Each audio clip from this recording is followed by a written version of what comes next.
Bismillahirrahmanirrahim. Assalamualaikum warahmatullahi wabarakatuh. Kembali lagi di channel YouTube Reni Novalia. Selamat datang buat yang baru bergabung. Channel YouTube ini adalah channel YouTube yang membahas materi kimia tingkat SMA mulai dari kelas 10, 11, dan 12. So, buat teman-teman yang butuh referensi buat belajar kimia, jangan lupa untuk subscribe dan tekan tombol loncengnya ya, supaya selalu update dengan video-video terbaru dari saya. Untuk video kali ini kita akan membahas materi tentang rumus molekul dan rumus empiris. Simak sampai habis ya. Oke, apa sih rumus molekul itu? Rumus molekul suatu senyawa adalah rumus yang menunjukkan jumlah atom yang sebenarnya di dalam molekul senyawa tersebut. Sedangkan rumus empiris adalah rumus yang menyatakan perbandingan terkecil atau paling sederhana dari jumlah atom-atom unsur penyusun senyawanya. Nah, kadang perbandingan jumlah atom-atom pada rumus molekul merupakan perbandingan yang sudah paling sederhana, sehingga rumus empiris senyawanya akan sama dengan rumus molekulnya. Misalnya di sini H2SO4. Kalau teman-teman lihat, untuk mempermudahnya, di sini ada atom sulfur, jumlahnya 1. Jumlah 1 itu sudah menunjukkan jumlah yang paling sederhana, paling sedikit, sehingga ini adalah rumus molekul juga rumus empiris karena dia sudah paling sederhana. Jadi dengan kata lain rumus molekulnya sama dengan rumus empirisnya.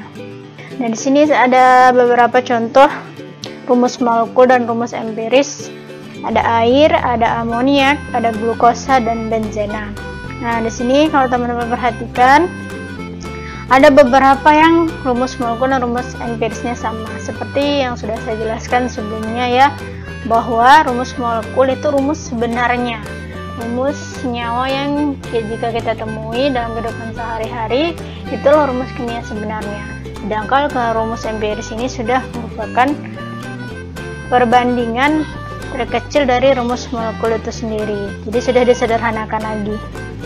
Nah, untuk air H2O, ciri-cirinya tadi ya, kita lihat atom-atom penyusunnya itu jumlahnya sudah yang paling sedikit tidak. Nah, di sini contohnya ada H2O.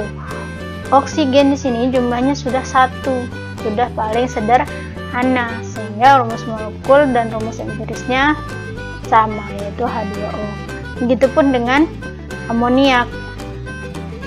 N di sini sudah paling kecil, yaitu 1. Sehingga rumus molekul dan rumus empirisnya sama. Nah, berbeda dengan glukosa. Sini jumlah paling sedikit atom-atomnya adalah 6, C-nya 6, O-nya 6, H malah 12. Nah, sehingga ini bisa disederhanakan lagi. Sama-sama dibagi 6. 6 dibagi 6 1, sehingga C-nya 1. Hidrogen 12 dibagi 6 2. Lalu oksigen 6 dibagi 6 1, sehingga rumus empiris dari glukosa adalah CH2O. Nah, begitupun dengan benzena. Benzena jumlah C-nya 6, jumlah H-nya 6. Sama ya, sehingga sama bisa dibagi 6, yaitu 1. Sehingga rumus empiris dari benzena adalah CH. Oke, selanjutnya adalah soal dan pembahasan. Di sini ada 1, 2, 3, 4, 5, 6, 7, 8, 9 soal dan pembahasan tentang rumus molekul dan rumus empiris. Teman-teman diminta untuk menentukan mana yang merupakan rumus molekul dan mana yang merupakan rumus empiris. Nah, untuk bisa menjawab pertanyaan tersebut, teman-teman perlu mengamati jumlah tiap unsur yang menyusun senyawa tersebut. Oke, yang pertama di sini ada Li2O. Kalau teman-teman lihat, oksigen di sini sudah paling sederhana, yaitu jumlahnya 1, sehingga tidak dapat disederhanakan lagi. Dengan demikian, Li2O adalah rumus empiris atau rumus yang sudah paling sederhana.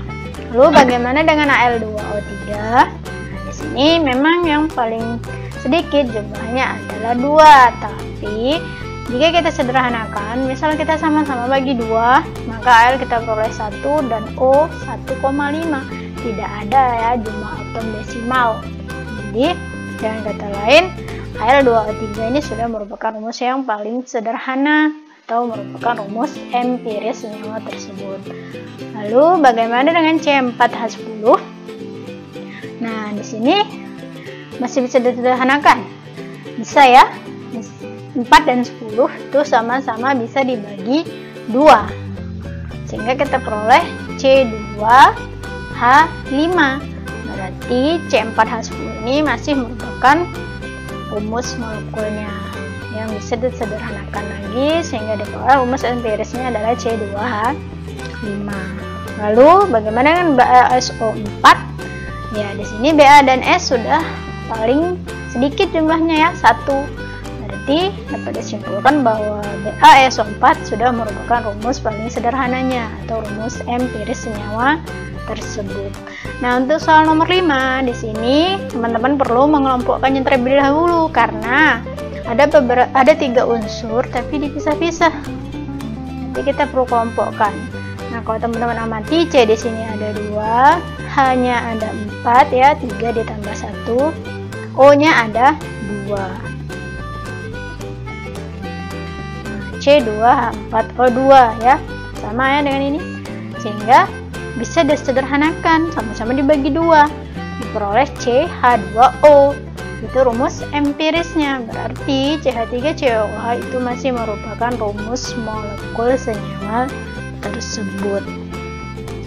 Lalu selanjutnya ada H2O2, sama-sama bisa dibagi 2 ya, berarti H2O2 ini masih merupakan rumus molekul senyawa tersebut, di mana rumus empirisnya adalah HO.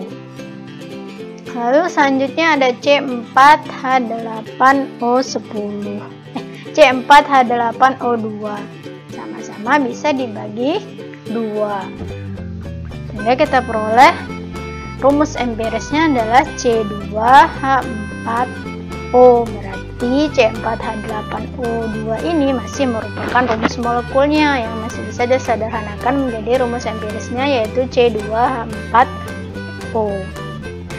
Lalu yang selanjutnya ada C2H4, masih bisa disederhanakan ya, sama-sama dibagi 2, diperoleh CH2. Itu rumus empirisnya, berarti C2H4 masih merupakan rumus molekul senyawa tersebut. Sedangkan yang selanjutnya yang terakhir ada CONH2 2 kali. Nah, di sini kalau teman-teman hitung, N-nya ada 2, hanya ada 4 ya, tapi C dan O itu sudah paling sedikit jumlahnya, yaitu 1. Tidak bisa disederhanakan lagi.